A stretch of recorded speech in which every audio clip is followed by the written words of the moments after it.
Hello everyone, welcome to true IAS. Previous lecture के अंदर हम लोगों ने पार्लियामेंट के अंदर कुछ ऑफिसर्स के बारे में डिस्कस करा था, जिसमें हमने प्रोमिनेंट ऑफिसर्स के बारे में बात करी थी, like speaker and deputy speaker in Lok Sabha, chairman and deputy chairman in Rajya Sabha.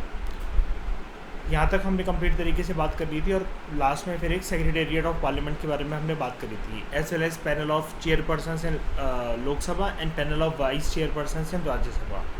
ये सारे ऑफिसर्स हमने देख लिए थे। अब पार्लियामेंट के अंदर हम लोग इम्पॉर्टेंट लीडर के बारे में भी बात कर लेते हैं। कुछ इंपॉर्टेंट लीडर्स होते हैं पार्लियामेंट के अंदर। एक होता है लीडर ऑफ द हाउस, ठीक है। लोकसभा के रूल्स के अंतर्गत लीडर ऑफ द हाउस का मतलब ये होता है, जनरली ऐसा माना जाता है that leader of the house is PM. प्रधानमंत्री is considered as leader of the house. Condition कब लागू होती है ये? If he is a member of the Lok Sabha, यानी कि पीएम कहाँ से एमपी हो, कौन से हाउस से? लोकसभा से, ठीक है। और a minister who is a member of the Lok Sabha, जिसको पीएम ने नॉमिनेट कर रखा हो कि तुम फंक्शन करो as a leader of the house. यानी कि सबसे इम्पॉर्टेंट और सबसे प्राइमरी तौर पर जो दायित्व होता है, रिस्पॉन्सिबिलिटी होती है, या जिसको बोला जाता है डेजिग्नेशन जो होती है लीडर ऑफ द हाउस की, वो जनरल तौर पर रिगार्ड करा जाता है इस पीएम को, कि PM is regarded as leader of the house. लेकिन पीएम ये जिम्मेदारी किसी भी मिनिस्टर को भी दे सकता है अपने, है ना। और वो मिनिस्टर को अपने क्या कर सकता है? नॉमिनेट, कि तुम लीडर ऑफ द हाउस की तरह फंक्शन करो। अब ऐसा नहीं है कि leader of the house Lok Sabha के अंदर होता है तो राज्यसभा के अंदर नहीं होता। There is also a leader of the house in Rajya Sabha also. वो भी एक मिनिस्टर होता है एंड मेंबर होता है राज्यसभा का, and is nominated by the prime minister to function at such, ठीक है। लीडर ऑफ द हाउस जो हो इन ईदर हाउस, ये एक इम्पॉर्टेंट पर्सन होता है जिसका यहाँ पर रहना बहुत ज़रूरी है, क्योंकि वो जो जिस भी हाउस में अगर लीडर ऑफ द हाउस है, वहाँ पर उसका डायरेक्ट इन्फ्लुएंस होता है कि किस तरीके से हाउस का बिजनेस जो है वो कंडक्ट होगा, ठीक है। He can also nominate a deputy leader of the house. अब ये ही किसकी बात हो रही है? कौन नॉमिनेट कर सकता है ये deputy leader of the house?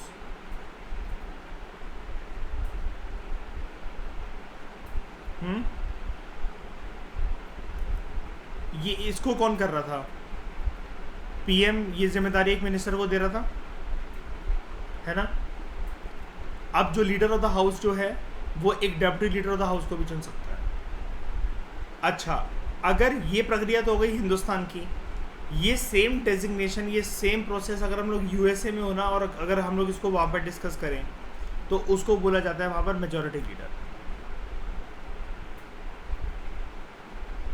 जो कि मेजॉरिटी पार्टी का जो सपोर्ट है अपने रिस्पेक्टिव हाउस के अंदर जो एंजॉय करे। यूएसए के अंदर उसको मेजॉरिटी लीडर बोला जाता है, हमारे देश में बोला जाता है लीडर ऑफ द हाउस, ठीक है। डन। तो leader of the house Zaid कौन कौन से हाउस में होता है, या सिर्फ एक ही हाउस में होता है?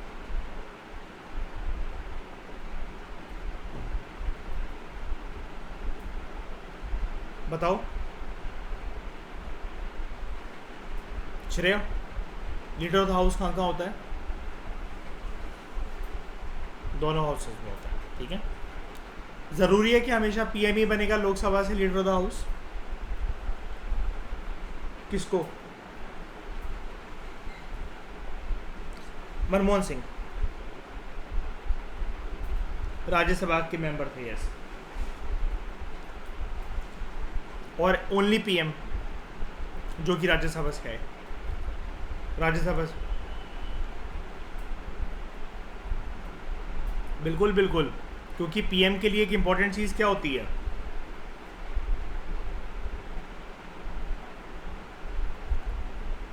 नहीं, सबसे पहले तो इम्पॉर्टेंट चीज़, सबसे इम्पॉर्टेंट, आप एमपी हो नहीं भी हो, देखो हर चीज़ की किंतु परंतु है। नहीं भी हो आप तब भी एमपी बन सकते हो, लेकिन वो वाली चीज़ फिर 6 महीने तक कंटिन्यू रह सकती है ना। लेकिन सबसे इंपॉर्टेंट बात तो ये है कि आप एमपी होनी चाहिए, ठीक है। अब एक होता है लीडर ऑफ अपोजिशन, ये भी काफ़ी इंपॉर्टेंट पर्सन होता है। हमारे देश में अभी कोई है leader of the opposition? Vacant है ना।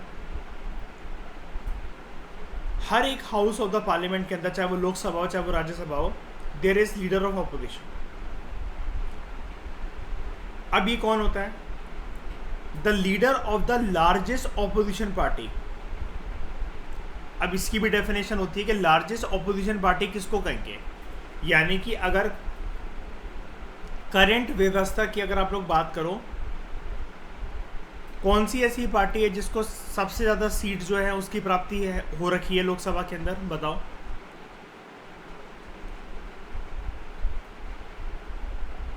बोलो। बीजेपी। कतरा क्यों रहे हो श्रेया बोलने में? नहीं, मैं पहले बीजेपी के बारे में बात कर रहा हूँ। बीजेपी को मैं ऐसा बोल सकता हूँ मेजॉरिटी पार्टी। अब अगर मुझे ऑपोजिशन पार्टी के बारे में बोलना है तो बीजेपी के अलावा वैसे तो सारी पार्टी ऑपोजिशन की पार्टी हुई, सरकार बीजेपी की है या इसके कोलिशन पार्टनर्स की है, लेकिन इसके अलावा सारी जो पार्टीज हैं वो ऑपोजिशन पार्टी हैं। लेकिन यहाँ पर कीवर्ड क्या है? Largest opposition party. Largest opposition party उसको बोला जाता है। वैसे तो ऑपोजिशन पार्टी मैंने आपको बताया बीजेपी के अलावा जो भी इसके साथ शामिल नहीं है वो ऑपोजिशन ही है ना। अगर उनको 1/10 of the total seats of the house अगर वो मिले, ठीक है, 1/10 of the total strength of the house, उतनी अगर सीटें अगर मिल जाएं उसको, किसी एक पार्टी को, उसको रिकॉग्नाइज करा जाता है as leader of the opposition of that house. तो यानी कि बीजेपी के अलावा क्या कोई भी जो पार्टी है हमारे देश में भी लार्जेस्ट ऑपोजिशन पार्टी है क्या? और जिसकी डेफिनेशन मैंने अभी आपको दी, जिसका कंसेप्ट मैंने अभी आपको ये दिया कि हमारे देश में संविधान ये बोलता है कि उसको मिनिमम 1/10 ऑफ द सीट्स जो कि उस टोटल हाउस की जो स्ट्रेंथ है उसका 1/10 नंबर ऑफ सीट्स जो है वो मिले। तो किसी भी पार्टी को ज़्यादा मिल रखी हैं क्या? नहीं मिल रखी हैं। अब जब वो नहीं मिल रखी हैं तो लार्जेस्ट ऑपोजिशन पार्टी नहीं है हमारे देश में। जब लार्जेस्ट ऑपोजिशन पार्टी नहीं है अभी, तो there is no leader of opposition, ठीक है। लेकिन ये एक इंपॉर्टेंट पर्सन होता है कि नहीं होता? वैसे बताओ, ये होना चाहिए कि नहीं होना चाहिए? क्यों? यस, बिल्कुल। जो रूलिंग पार्टी है, गवर्नमेंट जो रूलिंग गवर्नमेंट है, उसकी पॉलिसीज़ वगैरह को क्रिटिसाइज़ करना ताकि वो अपने दायरे में रहकर अच्छी तरीके से काम कर सकें। पार्लियामेंट्री सिस्टम ऑफ गवर्नमेंट के अंदर लीडर ऑफ अपोजिशन का एक सिग्निफिकेंट रोल होता है। उसके जो मेन फंक्शंस होते हैं वो बेसिकली ये हैं, देख रहे हो श्रेया, टर्म देखना, हरनीत, कंस्ट्रक्टिव क्रिटिसिज्म पे फोकस करना। ऐसा नहीं कि अंधाधुंध किसी भी चीज़ को क्रिटिसाइज़ करने में लगे हुए हैं हमेशा।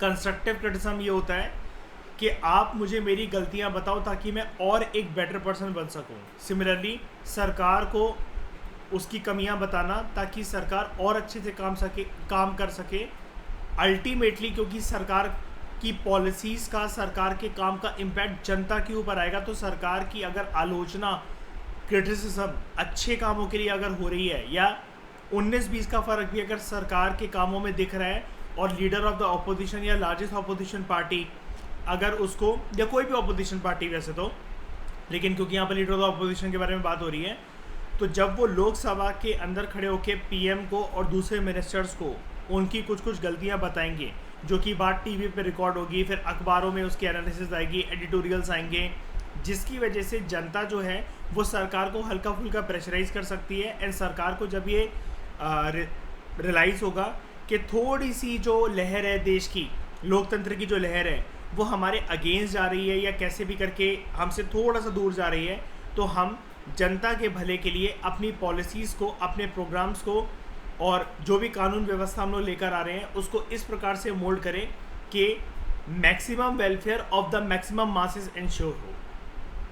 मेरी बात ध्यान से सुनना, ये वाली टर्म को हम लोग ऐसे PSIR में एक्सप्लेन करेंगे, maximum welfare of maximum masses. Masses मतलब जनता, ये चीज़ इंश्योर हो तो ये पर्सन इतना काम कर जाता है, ठीक है। Basically this person provides a kind of alternative government. Okay, alternative government को बोला गया है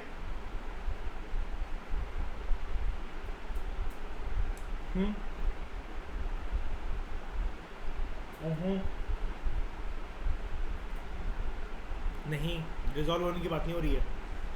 ऑल्टरनेटिव गवर्नमेंट मतलब काइंड ऑफ ये है, लीडर ऑफ द ऑपोजिशन की बात हो रही है ना, यहाँ पर एक पर्सन की बात हो रही है इसलिए, मतलब सरकार जो काम कर रही है उसके ऊपर कॉन्टिन्यूसली एक कैमरे की तरह नज़र बनाकर रखने के लिए पर्सन है यहाँ पर, जो कि सरकार को सरकार चलनी कैसे चाहिए ये बता रहा है। तो he is functioning as a alternative government ultimately, क्योंकि सरकार बनने का मकसद होता है जनता की भलाई। इसको अगर ये लग रहा है कि इसके सरकार की किसी भी पॉलिसीज़ की वजह से जनता की भलाई नहीं होगी या फिर maximum welfare of the maximum masses ensure नहीं होगा, तो वो कंस्ट्रक्टिव क्रिटिसिज्म प्रोवाइड करेगा। तो बेसिकली सरकार को ये बताएगा कि सरकार बननी कैसे चाहिए, सरकार काम कैसे करनी चाहिए, पॉलिसीज़ कैसे कैरी आउट होनी चाहिए। तो बेसिकली एक तरीके से एक ऑल्टरनेटिव गवर्नमेंट की फॉर्म में ये सरकार के ऊपर मंडराता रहता है, ठीक है। ये अच्छी बात है कि बुरी बात है? अच्छी बात है, ठीक है, क्योंकि सरकार अपनी आलोचना खुद करेगी। क्या हम एक्सपेक्ट कर सकते हैं क्या उससे? बिल्कुल नहीं। Therefore leader of opposition in Lok Sabha and Rajya Sabha, इनको एक स्टैट्यूटरी रिकॉग्निशन दिया गया था 1977 में, इमरजेंसी के बाद, ठीक है। स्टैट्यूटरी रिकॉग्निशन मतलब कोई भी चीज़ स्टैट्यूटरी कब होती है? Statutory word is something which is associated with the word statute, and statute कोई भी चीज़ कब होती है? Which is connected with the law, या है ना। तो यानी कि ये जो दो पोस्टें हैं, leader of opposition in Lok Sabha and leader of opposition in Rajya Sabha, इनके पास स्टैट्यूटरी रिकॉग्निशन है। ये चीज़ याद रखना। अब ये क्वेश्चन पता है कैसे आएगा कि इनके पास स्टैट्यूटरी रिकॉग्निशन है, संविधान निर्माताओं ने, कॉन्स्टिट्यूशन मेकर्स ने दिया था। नहीं, कॉन्स्टिट्यूशन मेकर्स ने नहीं दिया था, 1977 में इनको स्टैट्यूटरी रिकॉग्निशन दिया गया था। अच्छा, अभी किसने दिया होगा बताओ ज़रा? इमरजेंसी के टाइम पर जैद, जानते हो ना कि इंदिरा गांधी जी ने क्या क्या करा था। और 1977 में किसकी सरकार बन गई थी?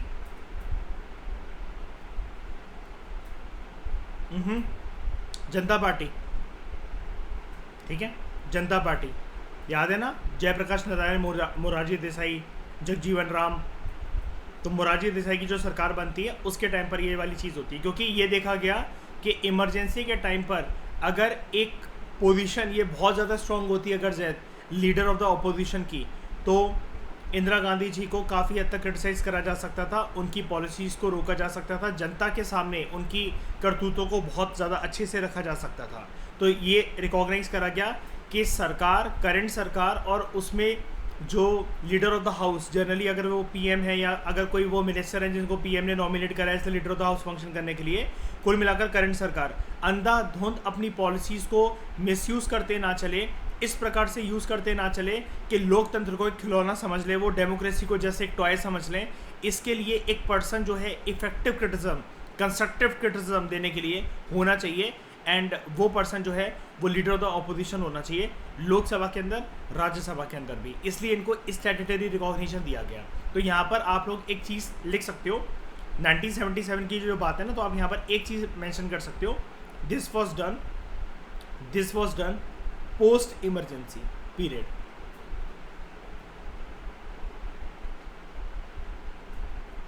Post emergency period of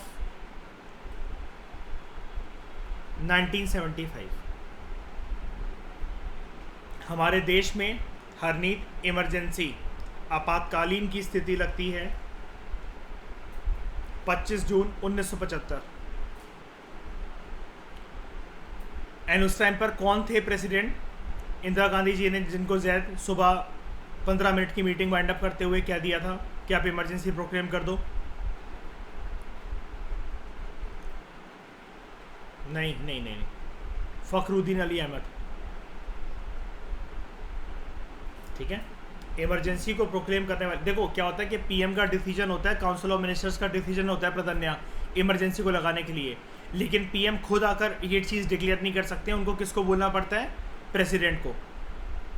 president फिर ये काम करते हैं। जैसे पीएम खुद डिसॉल्व नहीं कर सकते लोकसभा को, पीएम को किसको बोलना पड़ता है जैद कि लोकसभा को डिसॉल्व कर दो पहले ही 5 साल से पहले? प्रेसिडेंट को। ठीक है, मतलब बस एक तौर तरीका है श्रेया, मतलब समझ रहे हो ना कि पूरा का पूरा बैकअप प्लान मतलब जो होता है वो पीएमएनएस काउंसिल ऑफ मिनिस्टर्स का, मतलब प्रधानमंत्री और उनके मंत्रिमंडल का होता है। बस आगे किसको करा जाता है बुलवाने के लिए? प्रेसिडेंट को, राष्ट्रपति को। समझ में आया? आगे जो लीडर ऑफ ऑपोजिशन जो होते हैं, they are also entitled to the salary allowances and other facilities, जो कि कैबिनेट मिनिस्टर को मिलते हैं बिल्कुल उसके बराबरी पर। It was in 1969 that an official leader of the opposition was recognized for the first time। मतलब हमारे देश में ये चीज़ कॉन्स्टिट्यूशन में शुरू से नहीं थी। 1969 की वो बात है कि एक ऑपोजिशन जो करंट सरकार है उसको उसके लिए कंस्ट्रक्टिव क्रिटिसिज्म हो, इसके लिए ये सोचा गया था कि there should be an official leader of the opposition. ऐसे तो जो करंट सरकार है, इसके अलावा जो उनकी पार्टी है, जितने भी टॉप की पार्टीज़ के या कोई भी पार्टी उस टाइम पर लोकसभा के अंदर है, तो वो सारी की सारी पार्टीज प्रधान्या ऑपोजिशन पार्टीज़ हैं, है ना। अब प्रधान्या उन सारी ऑपोजिशन पार्टी के जो लीडर हैं तो वो लीडर ऑफ ऑपोजिशन हुए। लेकिन यहाँ पर श्रेया ये सोचा गया कि वैसे तो वो सारे के सारे लीडर ऑफ द ऑपोजिशन ही हैं, लेकिन there should be an official leader of opposition. अब ये जो ऑफिशियल लीडर ऑफ ऑपोजिशन है ये कौन होगा, और ये बाकी लीडर ऑफ ऑपोजिशन से कैसे अलग बनाई गई ये वाली पोस्ट? वो बेसिकली 1969 में ये रिकॉग्नाइज करा गया, एक ऐसी लार्जेस्ट ऑपोजिशन पार्टी जिसके पास 1/10 of the total strength of the house, जितनी सीट्स अगर उसको मिल रखी हो, वो पार्टी एक बंदे को चुनेगी और वो बोलेगी कि हम अपनी साइड से एक बंदा आगे कर रहे हैं हमारी पार्टी से, which will function as leader of the opposition in that particular house. अगर ये सेम बंदा अगर यूएसए में होता, जिसको हम लोग लीडर ऑफ ऑपोजिशन भारत में बोल रहे हैं, उधर बोला जाता है इसको माइनॉरिटी लीडर, क्योंकि मेजॉरिटी लीडर कौन है? वो तो सरकार में शामिल है ना, लीडर ऑफ द हाउस ये। इसके अलावा जो सेकंड बेस्ट पार्टी जो है, लार्जेस्ट ऑपोजिशन पार्टी, उधर से कोई पर्सन जो है वो सामने आ रहा है, जिसको भारत में हम लोग लीडर ऑफ ऑपोजिशन बोल रहे हैं, यूएसए में उसको बोला जाता है माइनॉरिटी लीडर। अब इसी के कंटेक्स्ट में हम लोग यूके की पार्लियामेंट्री सिस्टम के अंदर एक बड़े यूनिक एस्पेक्ट की बात करते हैं, विच इज़ इम्पॉर्टेंट। याद है श्रेया, मैं भी कुछ दिन पहले आपसे कह रहा था, कुछ क्लासेस पहले, जीएस पेपर 2 में सिलेबस के एक पार्ट है comparison of Indian constitutional scheme with that of other countries, है ना। अब उसके अंदर आप ना ये चीज़ मेंशन कर सकते हो प्रधन्या, जैद, सब लोग, कि हमने भी पार्लियामेंट्री सिस्टम की जो नींव रखी है जैद, हम जानते हैं ना कि हमने वो ब्रिटेन की बेसिस पर रखी है ज़्यादातर, है ना। और ये इस चीज़ का अंदाज़ा गवर्नमेंट ऑफ इंडिया एक्ट 1935 से लगाया जा सकता है, 1935 से। बहुत सारा चीज़ें हमने यहाँ से भी बोरो कर रखी हैं, और अल्टीमेटली गवर्नमेंट ऑफ इंडिया 1935 को बनाने वाले कौन थे? ब्रिटिशर्स ही थे, है ना। और कुल मिलाकर जो 200 साल का लगभग उनका 200-250 साल का जो इम्पैक्ट रहा है उनके रूल का, हमें एक चीज़ उनकी बहुत अच्छी लगती थी ना, रूल ऑफ लॉ। सबसे पहले अगर उनको हिंदुस्तानियों के ऊपर अत्याचार करने या किसी भी सेक्शन ऑफ द सोसाइटी का शोषण करना है, वो ना एक कानून पहले पास करते थे, उस कानून के अंदर वो प्रोविज़न लिखते थे और उसके बाद शोषण करते थे। हालांकि हमने शोषण करने की इंस्पिरेशन नहीं ली, लेकिन हमने ये देखा कि भाई किसी भी चीज़ के लिए एक लॉ जो है वो कोडिफाई होना चाहिए, उसके बाद उस लॉ को नींव बनाकर, बेस बनाकर, उसके बेसिस पर कुछ इम्प्लीमेंटेशन करा जा सकता है देश के अंदर। अब हमने बहुत सारी चीज़ें ब्रिटेन से सीख ली। मैं आपको यहाँ पर एक शैडो कैबिनेट का कंसेप्ट पढ़ाने जा रहा हूँ, आप इसको पूरा ध्यान से सुनना भी मेरे साथ, फिर आप लोग अपनी ओपिनियन देना श्रेया कि ये चीज़ भारत में होनी चाहिए कि नहीं होनी चाहिए, या आने वाले टाइम के अंदर हम इसके बारे में सोच सकते हैं ये एक अच्छी चीज़ है या बुरी चीज़ है, भारत में ये वर्क करेगी कि नहीं करेगी। ठीक है, देखते हैं इसको। ब्रिटेन के पॉलिटिकल सिस्टम में एक यूनिक इंस्टीट्यूशन एग्जिस्ट करता है, शैडो कैबिनेट। ये सिर्फ अभी ब्रिटेन में है, मतलब सिर्फ ब्रिटेन नहीं, मतलब समझ जाओ कि भारत में नहीं है। मतलब हमने बहुत सारी चीज़ें ब्रिटेन की भारत में बोरो करी कि हमारे देश का जो स्ट्रक्चर हो वो बिल्कुल ब्रिटिश पार्लियामेंट्री सिस्टम की तरह वर्क करे, बिल्कुल बहुत क्लोज बनाने की हमने कोशिश करी, बहुत सारी चीज़ें वहाँ से हमने बोरो करी, लेकिन हमने अंधाधुंध हर एक चीज़ की बोरोगी नहीं करी। याद है ना, B.R. अम्बेडकर और बाकी लीडर्स ने कॉन्स्टिट्यूएंट असेंबली डिबेट्स में जैद क्या कहा था, only those conditions and those provisions have been borrowed in our country and have been written in the constitution which suited Indian environment and Indian conditions। मतलब जब ये कॉन्स्टिट्यूशन जब बन रहा था तो श्रेया डेली क्या होता था, मेंबर्स से ना डिबेट करी जाती थी। जैसे मतलब मान लो B.R. अम्बेडकर जी ने कोई चीज़ डाल दी संविधान के अंदर, तो बाकी जो कॉन्स्टिट्यूएंट असेंबली के जो मेंबर्स थे उनसे सवाल जवाब ये करते थे कि आपने क्यों डाली, क्या डाली। इसके ऊपर डेली 11-11 घंटे, 18-18 घंटे डिबेट चलती थी। ठीक है, क्योंकि बहुत इंपॉर्टेंट चीज़ थी ये। अब उसी डिबेट में जब हमारे ऊपर एक ब्लेम लग रहा था कि भारत का जो संविधान है वो अपने आप में यूनिक नहीं है, it is a completely borrowed and patch work. आपने सुना होगा श्रेया, मैंने इनिशियल लेक्चर्स में बोला है ये वाली बात लक्ष्मीकांत के, कि इंडियन कॉन्स्टिट्यूशन को एक ब्लेम लगाया जाता है, it is regarded as a borrowed work या पैच वर्क, PATCH, पैच लिख देता हूँ मैं। ये वर्ड जो दे रखा ना पैच वर्क, ये 11th क्लास की जो पॉलिटिकल साइंस की जो NCERT our constitution at work, वो हम बाद में देखेंगे, उधर बोल रखा है पैच वर्क। पैच वर्क का मतलब बोरोड वर्क ही होता है कि हमने कुछ भी अपना यूनिक जो है वो डेवलप नहीं करा, यहाँ से चोरी, वहाँ से चोरी, इधर से कुछ उठा लिया, वहाँ से कुछ उठा लिया, साउथ अफ्रीकन कॉन्स्टिट्यूशन से कुछ ले आए, आयरिश कॉन्स्टिट्यूशन से कुछ ले आए, कैनेडियन कॉन्स्टिट्यूशन से कुछ ले आए, ऑस्ट्रेलियन कॉन्स्टिट्यूशन से कुछ ले आए, अमेरिकन कॉन्स्टिट्यूशन से कुछ ले आए, जर्मनी के बीमर कॉन्स्टिट्यूशन से कुछ ले आए, और गवर्नमेंट ऑफ इंडिया 1935 से तो मेजोरिटी ऑफ द चीज़ें उठा ही रखी हैं हम लोगों ने। तो बहुत आलोचना होती थी उन लीडर्स की, स्पेशली जो कॉन्स्टिट्यूशन बनाने की पूरी जिम्मेदारी जो B.R. अम्बेडकर जी के ऊपर, उनकी टीम के ऊपर थी, उनकी बहुत ज़्यादा क्रिटिसिज्म होती थी। अब ऐसा भी नहीं था कि हमने अंधाधुंध हर एक चीज़ उठा ली हो। B.R. अम्बेडकर जी का कॉन्स्टिट्यूएंट असेंबली डिबेट्स में और बहुत सारे लीडर्स का ये बोलना था, only those provisions from the constitutions of other countries have been borrowed and put into the constitution of India which suited Indian environment and Indian conditions। It is not a blind borrowing। उन्होंने बोली थी ये वाली चीज़, ये अंधाधुंध आंख पे पट्टी बांधकर करी गई बोरिंग नहीं है, चोरी चकारी नहीं करी हमने। अगर ऐसा होता तो कुछ भी उठा लेते रैंडमली, अक्कड़ बक्कड़ बम्बे वो करके। अब उसी में से एक चीज़ है जो कि हमारी नज़रों के सामने थी, हमारे मतलब संविधान निर्माताओं के नज़रों के सामने थी कि ब्रिटेन के अंदर एक चीज़ एग्जिस्ट करती है, शैडो कैबिनेट, लेकिन हमने इसको नहीं डाला। तो क्या होता है शैडो कैबिनेट? ये उधर के ब्रिटेन के पॉलिटिकल सिस्टम की एक बहुत यूनिक पहचान है। सबसे बड़ी बात तो एक होता है रियल कैबिनेट, यहाँ पर प्रधानमंत्री और वो मंत्रिमंडल शामिल होते हैं जिनकी सरकार बन रखी है। ऐसा मत समझना कि ब्रिटेन के अंदर मोनार्की सिस्टम होता है, वहाँ पर किंग और क्वीन का कंसेप्ट होता है, तो वहाँ पर PM नहीं होता। बिल्कुल होता है। डिफरेंस सिर्फ इतना ही है, हमारे देश में रिपब्लिकन सिस्टम फॉलो होता है, वहाँ पर मोनार्किकल सिस्टम फॉलो होता है। दोनों के दोनों देश में there is a parliamentary form of government, यानी कि पार्लियामेंट का स्ट्रक्चर होगा। पार्लियामेंट अगर होगा तो 2 हाउसेस हैं, 2 हाउसेस हैं तो टॉप का एक पर्सन होगा जिसको बोला जाता है प्रधानमंत्री। क्या प्रधानमंत्री होता है ब्रिटेन के अंदर? जैद PM होते हैं।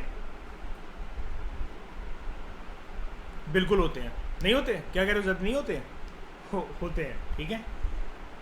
जैसे ही सरकार को कोई भी बिल पास करवा कर एक्ट बनवाना होता है, हमारे देश में वो हाईएस्ट डेजिग्नेशन के जो पर्सन होते हैं उनको हम लोग बोलते हैं राष्ट्रपति। उनके कलम से पेपर साइन हो जाता है एंड सेम बिल की डेफिनेशन एक्ट में कन्वर्ट हो जाती है, वो कानून बन जाता है। ब्रिटेन में व्यवस्था और प्रोविज़न सिर्फ इतना सा है कि जो प्रधानमंत्री और मंत्रिमंडल जो भी पार्लियामेंट के अंदर एक पेपर को बिल की फॉर्मेट के अंदर चर्चा करने के बाद पास कर देंगे तो वो साइन होने के लिए किसके पास जाता है? मोनार्क के पास। वो किंग भी हो सकते हैं, वो क्वीन भी हो सकती हैं, है ना। तो यहाँ पर जो शेडो कैबिनेट है इसको ऑपोजिशन पार्टी फॉर्म करती हैं रूलिंग कैबिनेट को बैलेंस करने के लिए। रूलिंग कैबिनेट मतलब श्रेया वो प्रधान्या जिन्होंने अभी सरकार बनाई है और वहाँ से एक प्रधानमंत्री है और उनका मंत्रिमंडल है एंड कुछ कैबिनेट मिनिस्टर्स हैं जिनको जिम्मेदारी देश को रूल करने के लिए 5 साल तक के लिए मिल रखी है, राइट। लेकिन शैडो कैबिनेट तो जो है वो तो अभी करंटली सरकार पे नहीं है, लेकिन ये बिल्कुल ना डिट्टो बनती ही बनती है। कैसे बनती है अभी मैं बताता हूँ। It is found by the opposition party ताकि रूलिंग कैबिनेट को बैलेंस करा जा सके एंड अपने मेंबर्स को प्रिपेयर करा जा सके फ्यूचर मिनिस्टीरियल ऑफिसेस के लिए। होप देख रहे हो श्रेया, कितनी बड़ी होप है कि कोई बात नहीं, अपना भी टाइम आएगा।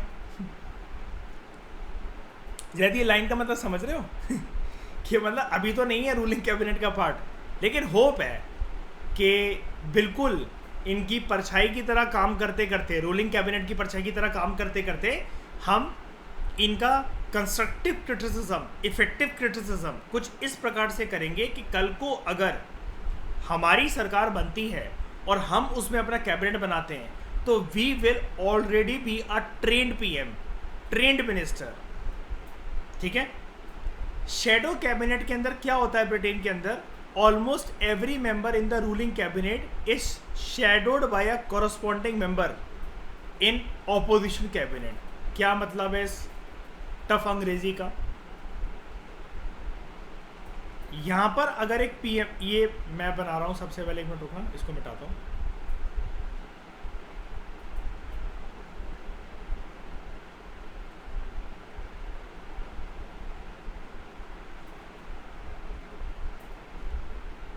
ये रियल सरकार है जो मैं बनाने जा रहा हूं पर्पल कलर से, ठीक है। एक पीएम,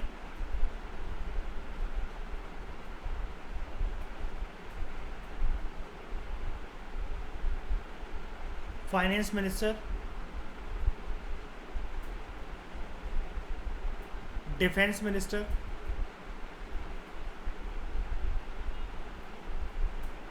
एग्रीकल्चर मिनिस्टर। अब शैडो परछाई क्योंकि काली होती है तो मैं ब्लैक कलर से बना रहा हूं। यहां पर भी पीएम, यहां पर भी फाइनेंस मिनिस्टर, यहां पर भी डिफेंस मिनिस्टर, यहां पर भी एग्रीकल्चर मिनिस्टर। यानी कि जो भी अस्तित्व रूलिंग कैबिनेट का होगा, जो भी डेजिग्नेशन रूलिंग कैबिनेट में होगी, जिस भी पोर्टफोलियो पर कोई एक मिनिस्टर होगा, बिल्कुल परछाई कैसी होती है? आपके साथ रहती है कि नहीं रहती है प्रधान्या? क्या भैया बोलते हो परछाई को 2 मिनट रुक जा मैं भी आई? नहीं ना। तो यहां पर क्या होता है, जो पूरी की पूरी जो रूलिंग कैबिनेट होती है, बिल्कुल उसकी परछाई के फॉर्मेट के अंदर एक शैडो कैबिनेट होती है। This is a shadow cabinet. इसकी परछाई पड़ रही है यहाँ, इसकी परछाई पड़ रही है यहाँ, इसकी परछाई यहाँ और इसकी परछाई यहाँ।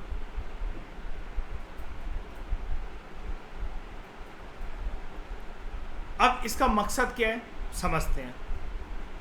अब इसकी आइडियोलॉजी के ऊपर बात करते हैं।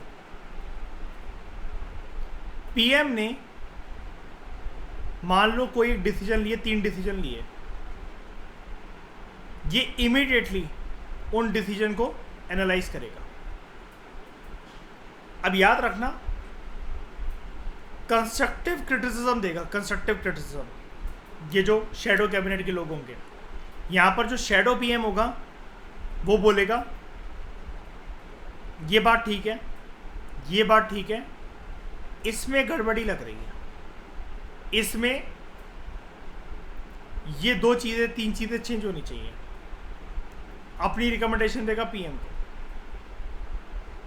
पीएम ने मानी तो ठीक है, और पीएम भी ये बोल सकता है कि देखो हमने ये चीज़ इसलिए करी थी, तो वो शांत होकर बैठ सकता है। लेकिन इसका एक कंस्ट्रक्टिव क्रिटिसिज्म देना पीएम को इस तीसरे मुद्दे के ऊपर, ये वाली जो चीज़ होती है जनता की निगरानी में, नेशनल टेलीविज़न पर, अखबारों में, मैगजीन्स में, न्यूज़पेपर में, टेलीविज़न डिबेट्स पर हाईलाइट तो हो ही जाती है, जिसकी वजह से जनता के जो ओपिनियन है सरकार को लेकर वो डगमगा सकते हैं।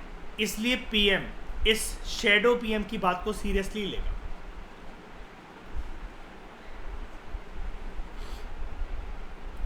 फाइनेंस मिनिस्टर, देश के बजट को प्रेजेंट करा फाइनेंस मिनिस्टर ने, ये सब यूके की बात हो रही है, ठीक है। ये जो शेडो फाइनेंस मिनिस्टर होगा ये बोलेगा मैंने एनालाइज करा है, लगभग आपकी 19 पॉलिसीज़ के ऊपर बेफजूल की खर्ची हो रही है, जिसको आपको स्क्रैप कर देना चाहिए। बेफिजूल का खर्च है वो 19 पॉलिसीज़ के ऊपर, मान लो फॉर एग्जाम्पल इसने ऐसे बोला। अब जनता को समझ में आ गया, जो करंट सरकार है, जो करंट कैबिनेट है, फाइनेंस मिनिस्टर और उनकी टीम ने पीएम वगैरह के साथ मिलकर जो भी बजट बना रखा है, उसमें हमारा पैसा 19 फालतू की स्कीम्स में जा रहा है। कंस्ट्रक्टिव क्रिटिसिज्म देने के बाद हो सकता है सरकार इन पे सोच विचार करे, फाइनेंस मिनिस्टर इसको सोचे। कोई एक मिसाइल जो है वो प्रोक्योर करनी है जिसकी ज़रूरत यूके को नहीं है, shadow defence minister ruling defence minister को बोलेगा ये फालतू की मिसाइल वगैरह खरीदना सिर्फ पैसों की खर्ची है, हमें ऐसा नहीं करना चाहिए, इसके ऑल्टरनेटिव में हमारे पास ये चीज़ अवेलेबल है, वो चीज़ अवेलेबल है। अगेन ये इसकी बात को हो सकता है ध्यान दें। एग्रीकल्चर मिनिस्टर, खेती बाड़ी को लेकर कोई पॉलिसी है तो अगेन ये भी कंस्ट्रक्टिव क्रिटिसिज्म प्रोवाइड करेगा। अब एक बात सुनो श्रेया, प्रधन्या, ये लोग शेडो वाले पर्सन को, जो कि इनकी परछाई है, उसकी बात को माने ना माने वो एक अलग बात है। डिफेंस मिनिस्टर उस मिसाइल को प्रोक्योर करे कि नहीं करे, एग्रीकल्चर मिनिस्टर जो है वो खेती बाड़ी की कोई पॉलिसी लेकर आना चाह रहा है कि नहीं आना चाह रहा है, फाइनेंस मिनिस्टर बजट के अंदर उन 19 पॉलिसीज़ के ऊपर जो पैसों की खर्ची की जो एलोकेशन है उसको डिसाइड करे चाहे ना करे, वो एक बहुत अलग मुद्दा है। लेकिन जैसा कि मैंने बोला, ये पूरा मुद्दा कंसिडरेशन में इसलिए लिया जाएगा क्योंकि इससे जनता के जो ओपिनियन है वो घूम सकता है, वो प्रभावित हो सकता है, एंड रूलिंग सरकार जो है वो हो सकता है कि जनता उसको दोबारा चुने ही ना अगले चुनाव के अंदर। बताओ श्रेया, पॉसिबिलिटी है कि नहीं है सर?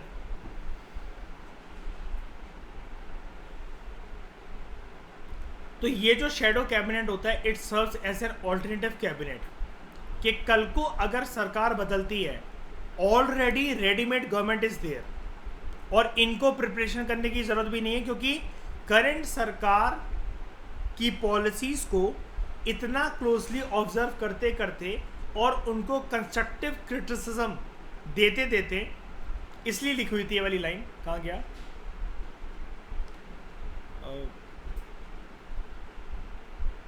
हाँ ये, prepare its members for future ministerial offices. They are already prepared कि अगर कल को रूलिंग सरकार गिर जाती है और हमारी सरकार बनती है तो we will service better alternative. इसलिए जो पॉलिटिकल एक्सपर्ट थे आइवर जेनिंग्स, उन्होंने लीडर ऑफ ऑपोजिशन को एक ऑल्टरनेटिव पीएम बोला, यानी कि ये जो शेडो पीएम है ये पीएम की पॉलिसीज़ को बहुत क्लोजली ऑब्जर्व कर रहे हैं, अगर इनकी विकेट गिरती है, ये हिट विकेट होते हैं, ये एक ऑल्टरनेटिव पीएम के तौर पर आने को तैयार है। Alternative finance minister, alternative defence minister, alternative agriculture minister. जो ये सारे के सारे जो ये शैडो कैबिनेट है, ठीक है, या ऑल्टरनेटिव पीएम है, he enjoys the status of a minister and is paid by the government. Bharat के अंदर शैडो कैबिनेट का कंसेप्ट होना चाहिए कि नहीं होना चाहिए, बताओ आप।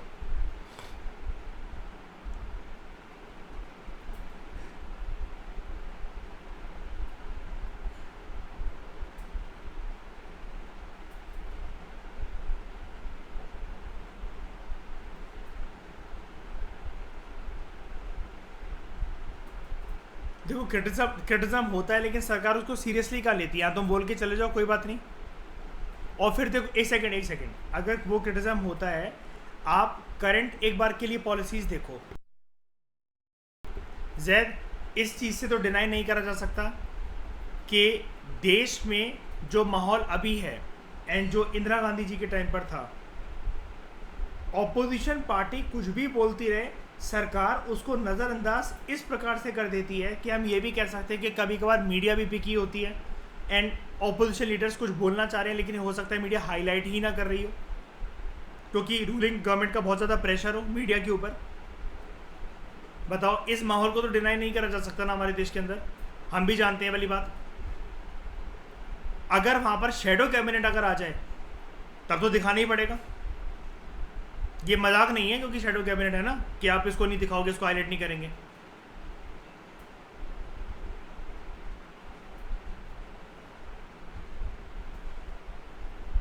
कंस्ट्रक्टिव वे में क्रिटिसिज्म हो जाएगा, इफेक्टिव वे में हो जाएगा। इसके डीमेरिट्स कुछ सोच सकते हो? कुछ डीमेरिट्स है क्या? देखो, कभी भी श्रेया, आपको अब इतना तो पता लग गया ना, कभी भी मैं कोई ओपिनियन पूछूं ये चीज़ होनी चाहिए कि नहीं होनी चाहिए, तो प्रधान में कभी भी ये नहीं बोला हाँ हाँ पूरी पूरी होनी चाहिए, पूरी पूरी नहीं होनी चाहिए। लेकिन ये एक ऐसी चीज़ है कि इसमें अगर इंट्रोड्यूस कर भी दिया जाए तो ज़्यादा ये कोई बुरी बात तो नहीं होगी है, बल्कि रूलिंग गवर्नमेंट को, रूलिंग कैबिनेट को और इफेक्टिव तरीके से काम करने पे मजबूर करेगी। और इससे एक फ़ायदा ये भी होता है ना कि ये लोग भी प्रिपेयर हो जाते हैं कि देखो काम कैसे करना चाहिए। कल को हमने तो इनकी आलोचना करी थी, अब जब हम पावर के अंदर आ रहे तो जनता फिर हमसे सवाल करेगी। एंड जो मिनिस्टर जो बूढ़े बागड़ बिल्ले होते हैं, एक बार पॉलिसी अनाउंस करी मान लो, और उसको 5वें साल जाकर इंप्लीमेंट कर रहे हैं इलेक्शन ईयर में जाकर, है ना, तो कम से कम ये बता तो सकेंगे। जनता का ओपिनियन बिल्कुल चुटकी बजाते बजाते मतलब इन्फ्लुएंस हुआ करेगा। एंड करंट गवर्नमेंट जो इतने ढीली ढाली रहती है, वो कम से कम इफेक्टिव तरीके से काम कर सकेगी, जिसका पूरा का पूरा फायदा जनता को ही मिलेगा अल्टीमेटली। यानी कि ये दोनों काम कर रहे हैं, फायदा पूरा का पूरा हमें मिल रहा है। सबसे बड़ी बात ये होगी, decision will be quick, growth will be ensured, procrastination उसको अवॉइड करा जा सकता है, सरकारी प्रोक्रेस्टिनेशन को, डिलेज को, है ना। और पॉलिसीज में क्या क्या कमियां हैं, हमारा पैसा फालतू का कहाँ खर्च हो रहा है, ये सारी चीज़ें जनता के सामने बहुत अच्छे तरीके से ला सकती है। क्योंकि जब निगरानी करने के लिए किसी के पीछे किसी को लगा ही दिया गया है कि तुम्हें इसको क्रिटिसाइज करना है पूरे दिन बैठ के, कमियां निकालनी है इसकी, तो ये चीज़ तो आई। हाँ जैद, तुम कुछ बोल रहे थे, क्या बोल रहे थे?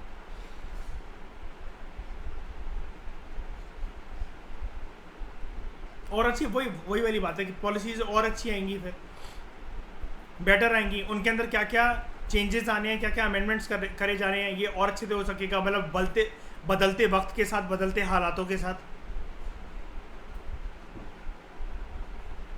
डीमेरिट्स लग रहे हैं आपको इसके कुछ? हाँ, एक ये कह सकते हो, हाँ ये अच्छा पॉइंट है, जो एक लॉ मेकिंग प्रोसेस है वो इसलिए स्ट्रेच हो जाएगा क्योंकि अभी तक तो सरकार अपनी मनमर्जी से कुछ भी कर लेती है ना। अब क्या है कि वो जब लॉ मेकिंग वो बनाएंगे ना, तो जानबूझ करके हमें क्रिटिसाइज करने के लिए कोई बैठा हुआ है, तो हम बहुत सोच समझ के वाला काम करें। जैसे मान लो कि स्कूल में कोई टीचर अगर आपके पीछे पड़ी हुई है ना, अगर जो फैकल्टीज आपसे लिबरल हैं तो आप उनको शरिया कैसा भी काम करके दिखा दो, लेकिन जो लोग पीछे पड़े हुए हैं ना, तो उनके वो कमियां ना निकाल सके, तो वहाँ पर बहुत सोच समझ के काम करना पड़ता है। जब सोच समझ के काम करना पड़ता है तो टाइम कंज्यूमिंग वो चीज़ तो होती है। लेकिन इसका भी फिर मेरिट ये निकल कर आएगा, भले ही इस लॉ मेकिंग प्रक्रिया में टाइम लग जाए, लेकिन वो बेस्ट टू बेस्ट बनकर आएगी फिर वो।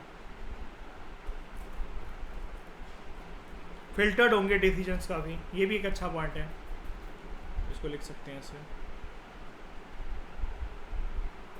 Decisions will be more filtered. और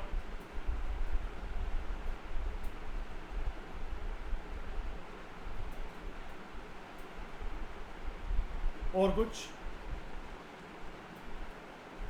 बहुत छोटी छोटी कमियां भी तो हाईलाइट होने लग जाएंगी ना, मतलब मैं वो इसकी बात नहीं कर रहा, क्रिटिज्म की बात नहीं कर रहा है, जनरली मैं और डिस्कशन बता रहा हूँ इस टॉपिक के ऊपर, और बातें कर रहा हूँ मैं कि जैसे सरकार जब बनती है, मंत्री जब शपथ लेते हैं, वो करते हैं कितना धीरे धीरे धीरे करके काम होता है, यानी कि कुल मिलाकर शुरू में तो पूरा का पूरा मंत्रिमंडल जैद अपना और ही एंजॉय कर रहे होते हैं कि हम ये बन गए वो बन गए, ऐसा वो करके बजट सत्र में कभी कोई आ रहा है कभी नहीं आ रहा है ना, मॉनसून सेशन, समर सेशन और winter session of the parliament को मजाक समझ के रखे हैं, उनके लिए तो चाय समोसा वड़ा पाव का इशू हो जाता है कभी कभार, तो बस है ना। इन चीज़ों को देखा जाएगा कि भाई प्रोग्रेस कितनी हुई, काम कितना हुआ है, कितने मेंबर्स वो थे, अटेंटिव थे कि कितने नहीं थे। अब ये इसके सारे डेटा तो हमारे सामने आ जाते हैं, लेकिन हम ये कह सकते हैं कि जब सरकार इकलौते वे में फंक्शन कर रही हो, when there is no shadow cabinet, in fact को डिस्टॉर्ट करना और मीडिया में उछलने से रोकना, ये करंट गवर्नमेंट रूलिंग सरकार बहुत आसानी से कर सकती है। हाँ, मोनोपोली का कोई स्कोप नहीं रह जाएगा यहाँ पर फिर, क्योंकि आप भी जानते हो कि सरकार वही दिखाती है जो वो दिखाना चाहती है। हमारे देश में एक अच्छी चीज़ क्या चलती है कि जब भी सरकार को लगता है कि जो लहर है वो उसके अगेंस्ट जा रही है, तो मीडिया के अंदर क्या आ जाता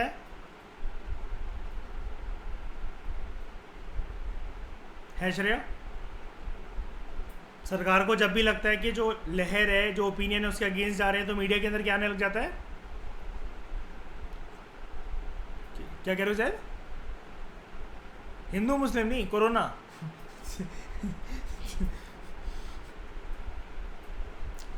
हिंदू मुस्लिम तो सदाबहार टॉपिक है।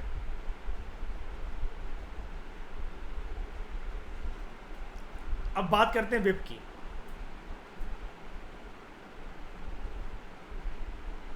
विप बेसिकली प्राधान्य चीज समझ में आई? पहले बताओ, ऊपर वाली सारी आप सभी को ये चीज समझ में आई? हरनीत, ठीक है। विप बेसिकली प्राधान्य क्या होता है? Centre head of the faculties, ठीक है। ये वो पर्सन है जो कि खून पीता है व्हाट्सएप का ग्रुप बनाकर। देखना बिल्कुल देखना इसको, अभी आप इसको भूलोगे नहीं विप को। देखो, दो the offices of the leader of the house and the leader of the opposition they are not mentioned in the constitution of India, क्योंकि बाद में इनको स्टैट्यूटरी बनाया गया ना। बताओ कौन से साल के अंदर? मैंने क्या बताया आपको? पोस्ट इमरजेंसी वाला पीरियड 1977। मैंने आपको बताया ना, देखो श्रेया, ऊपर वाले लाइन को मिक्स करके और नीचे जब क्रिस्टल क्लियर दे ही रखा है, they are not mentioned in the constitution, बन सकता है ना वो वाला question, leader of the opposition. और ये 1977 वाला ये है ना, बाद में दिया गया इनको स्टैट्यूटरी रिकॉग्निशन। लेकिन ये जो leader of the house and leader of the opposition के बारे में जो जिक्र है, ये जो दोनों हाउसेस हैं उनके रूल्स के अंदर और पार्लियामेंट्री स्टैट्यूट, पार्लियामेंट्री जो अधिनियम होते हैं वहां पर गिवन है। अब क्या है, एक ऑफिस और है जिसको हम लोग कहते हैं प्राधान्य विप। विप के बारे में सबसे पहले तो एक प्रीलिम्स के लिहाज से एक इंपॉर्टेंट चीज हरनीति ये सीख जाओ, this is a office which is mentioned neither in the constitution nor in the rules of the house और इन पार्लियामेंट्री स्टैट्यूट। अब श्रेया, अपने मुद्दे की बात, it is based on the conventions of the parliamentary government, यानी कि ये पोस्ट ही convention है अपने आप में, देख रहे हो, इसलिए यूनिक है टॉपिक। पार्लियामेंट्री कन्वेंशन बेसिकली क्या होता है? हम लोग श्रेया प्राधान्य क्या होता है हरनीत, एक प्रक्रिया को बोलते हैं, एक प्रोसेस को बोलते हैं। ये इकलौती पोस्ट है जो कि पार्लियामेंट्री कन्वेंशन है अपने आप में, सोच के देखो।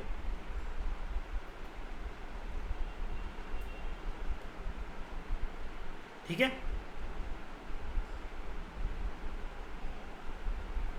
अब देखो, हर एक पॉलिटिकल पार्टी, चाहे वो रूलिंग पार्टी हो या ऑपोजिशन पार्टी हो, पार्लियामेंट के अंदर उन सभी पार्टीज का एक खुद का विप होता है। इसको पॉलिटिकल पार्टी अपॉइंट करती है to serve as the assistant floor leader. सारे लोगों को प्राधान्य मैसेज करना कि कल आ जाना, कल वोटिंग होगी, कल मीटिंग होगी, ये होगी, वो होगी, ये इसका काम होता है। अब देखना प्राधान्य, ये लाइन देखना, he is charge with the responsibility of ensuring the attendance of his party members in large numbers and securing their support in favor of or against a particular issue. प्राधान्य दूसरी line, he regulates and monitors their behavior in the parliament.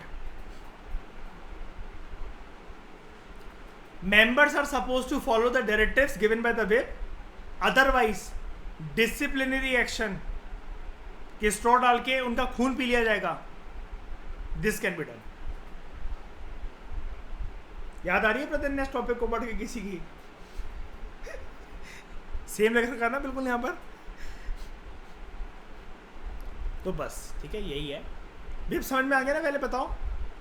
यानी कि अगर मैं इसको अच्छे से explain करूँ, मान लो कि इस पर्सन ने क्या कर रखा है, एक व्हाट्सएप का ग्रुप बन रखा है। अभी जो विप है, अब पीएम तो सबको मैसेज करते फिरेंगे नहीं, पीएम इस ग्रुप के एडमिन है एंड इसको हेड बना रखा है। अब ये ना बाकी सारे मेंबर जितने हैं ना उस पार्टी के, कल ये मैसेज कर देता है आप सबकी अटेंडेंस होनी ही चाहिए, कल आपको आना ही आना है।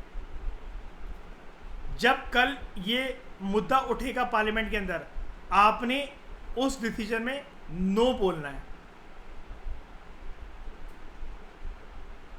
उसके बाद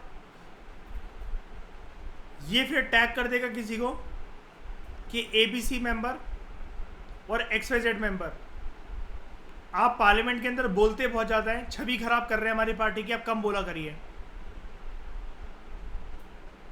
और अगर जब नो के ऊपर डिसीजन जो देना था और किसी ने येस के ऊपर दे दिया, यानी कि वो पार्टी के विरुद्ध जाकर काम कर रहा है, वो बागी हो रहा है, तो उसके खिलाफ डिसिप्लिनरी एक्शन लिया जा सकता है।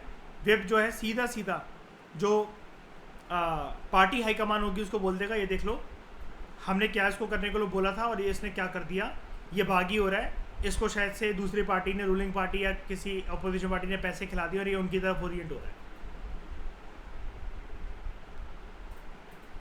ठीक है, साउंड्स गुड प्राधान्य, फैमिलियर? तो ये हमने पढ़ा लीडर्स इन द पार्लियामेंट के बारे में। इस डिस्कशन में दोस्तों फिलहाल इतना ही। Thank you very much for discussion. Next lecture में हम लोग स्टार्ट करेंगे सेशन ऑफ द पार्लियामेंट के बारे में, लेकिन इससे पहले क्योंकि जैसा कि आपको पता है कि हमारा पार्लियामेंट और स्टेट लेजिस्लेचर का कंबाइंड एक डिस्कशन चल रहा है, तो सेशन ऑफ द पार्लियामेंट की तरफ आने से पहले हम प्रिसाइडिंग ऑफिसर्स देखेंगे स्टेट लेजिस्लेचर के। उधर भी speaker, deputy speaker, chairman and deputy chairman, Vidhan Sabha, Vidhan Parishad, वहाँ हम देखेंगे। ठीक है, लेकिन फिलहाल इस डिस्कशन में फिलहाल इतना ही। Thank you very much for discussion.